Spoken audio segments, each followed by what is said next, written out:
Hey readers, welcome back. Happy Monday. Read Aloud 58. So, last couple days of school at Ocean City Primary School. Today's book represents one of my favorite things to do. And if you know anything about the sport, you know that the people who do this sport like to wear these goofy little hats. Today's book is about bicycling. A couple special things about this book.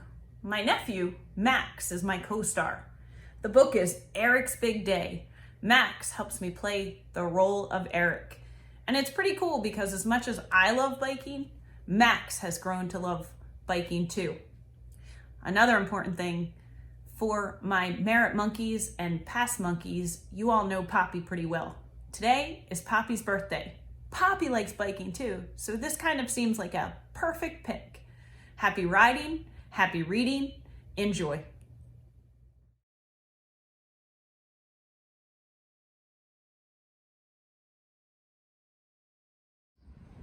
It was a big day for Eric.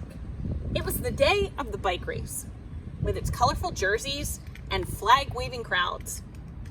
It finishes here in my town, Eric's friend Emily said when she phoned him that morning. Come and watch it with me, and we'll find out who wins. Wonderful, replied Eric. I'll come over at once. And he went off to fetch his shoes. Emily always loved to see Eric. We could have a nice picnic, she thought when she saw the fine weather, and then wondered just what they would take. So she looked in her cupboard. She had cheese and tomatoes and put in sandwiches, rosy red apples, and a bottle of pop. Lovely, she thought when she finished packing her picnic. And then she sat down to wait with her book.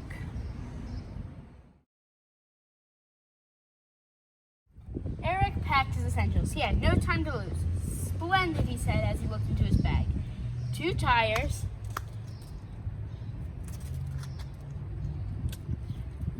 and a compass, a first aid kit,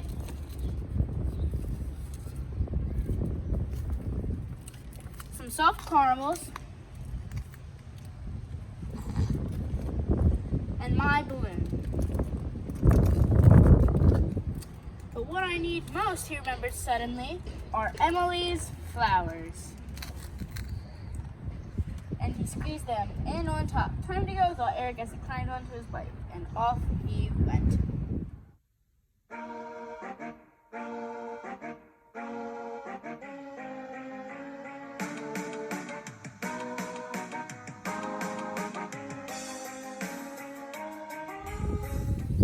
The sun shone, the sky was an infinite blue, and Emily's flowers blew in the wind. Then suddenly, a cyclist flew past with a yell, whoosh, splash.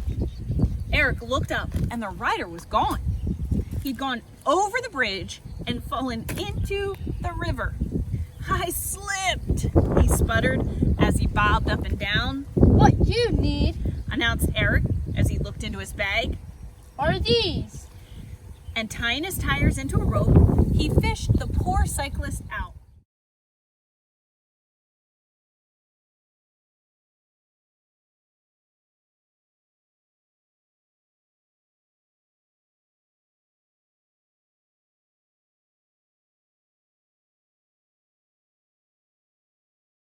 Quick, Eric said, follow me. And off they went.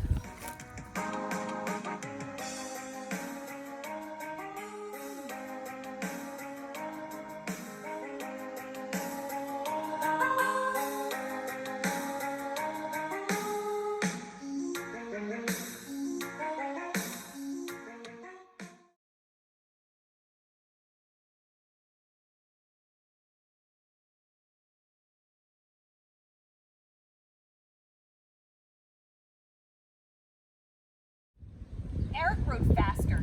He didn't want to be late. As he rounded a corner, he saw road signs. Its directions were broken and twisted, and beneath it, a cyclist looked as sad could be. I'm lost, sobbed the cyclist as he looked for his handkerchief. So I see, pondered Eric as he looked down the road. What you need, he said, this. And he pulled out his compass to show where to go. Quick, Eric said, follow me, and off they went.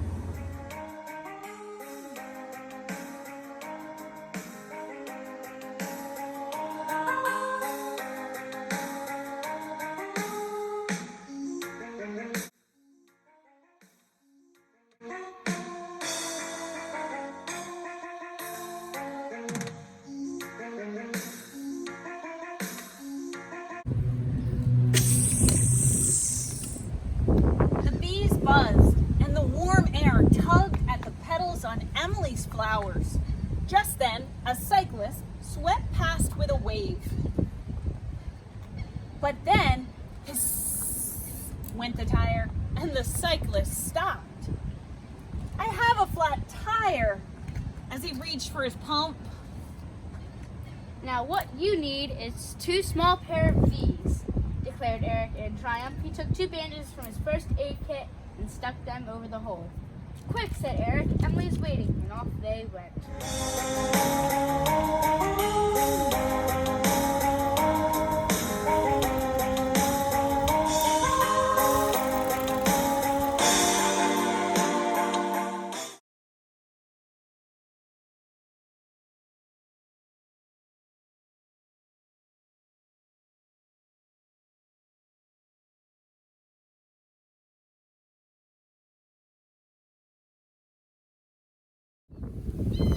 The day was getting hot, and they were pleased when the road turned under some trees.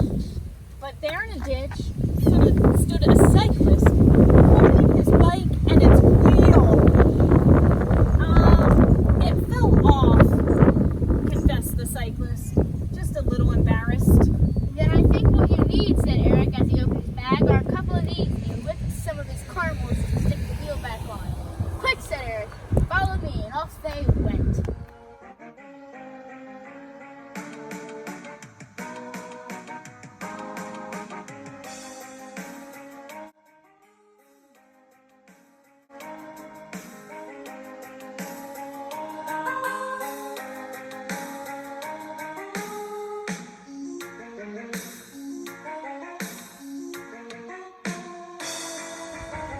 Their wheels hummed, the birds sang, and Emily's flowers were still losing their petals, when suddenly, there on the hill was a cyclist, riding so slowly it looked like he had stopped. "I'm exhausted," he wheezed, and then promptly fell over.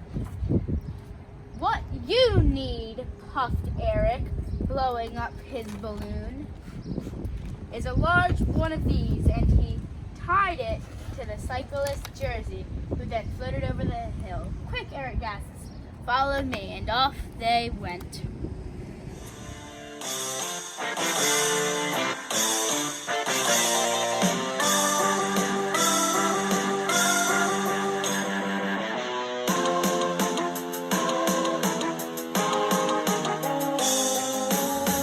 Then the last pedal was gone. Eric's knees hurt. His legs ached. But just ahead was Emily's town. What I need, panted Eric, is not to be late. And pedaling faster, they reached the first streets. People stood on the roadside and leaned out of the windows to give them a cheer. "You can do it," they yelled from high on their balconies as the bikes whistled past.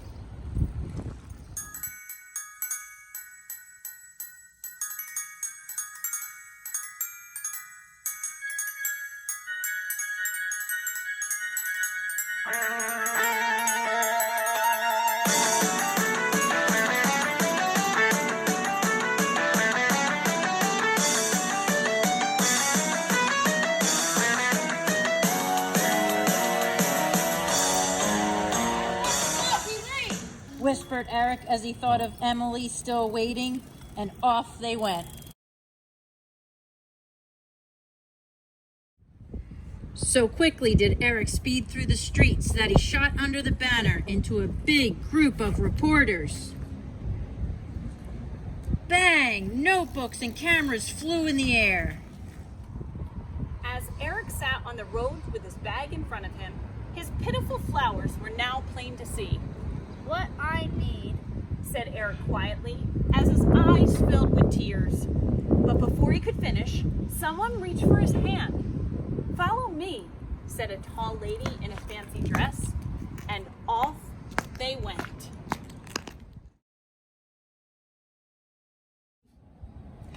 At first, all Eric heard were the cheers, and all he saw were the camera flashes.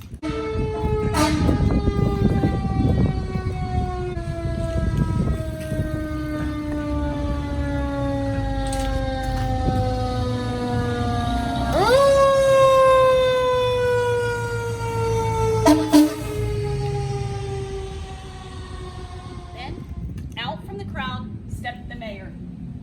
"You have won the bike race," the mayor said heartily in a booming voice. He presented Eric with some magnificent flowers. hooray! Eric cried, and the crowds loudly cheered him. But on seeing the time, he remembered his friend. What I need He said anxiously, is my bike. and off he went.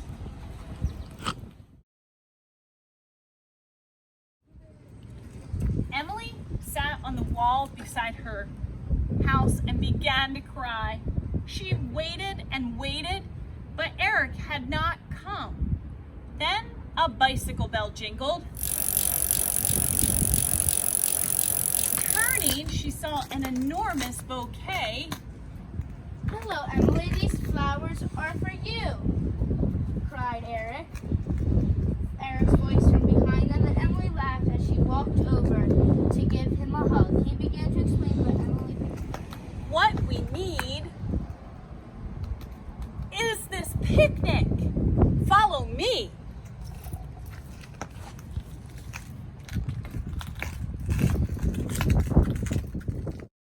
And off they went. The end.